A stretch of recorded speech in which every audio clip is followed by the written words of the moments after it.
মেয়েটা যে এত দারুণ আগে তেমন মনে হয়নি। পাড়ায় থাকে, মাঝে মধ্যে আসতে যেতে দেখা হতো, দুটো একটা টুকিটাকি কথাবার্তা।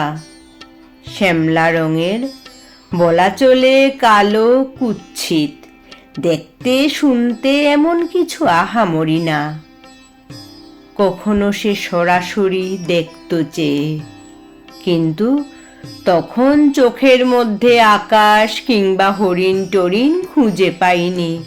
সব মিলিয়ে একটু আধটু আলাপ টালাপ চলতে পারে, অন্য কিছু তার বেশি না। আমার দিন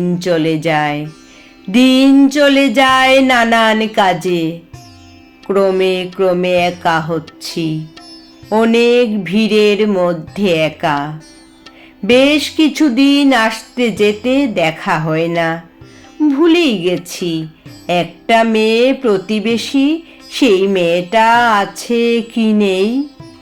দিন চলে যায়, বর্ষা গেছে, শীত গিয়েছে, বসন্ত শেষ বিকেলবেলা। ঝিলের ধারে আগুন রঙা কৃষ্ণচূড়া, এত আগুন! হঠাৎ ভীষণ ভালো লাগছে, বুকের মধ্যে একটু একটু রবি ঠাকুর নড়ে উঠছে। আমাদের এই গ্রামের নামটি খঞ্জনা, আমাদের এই নদীর নামটি অঞ্জনা। আমার নাম তো জানে গায়ের 5 জনে, আমাদের সেই তাহার নামটি।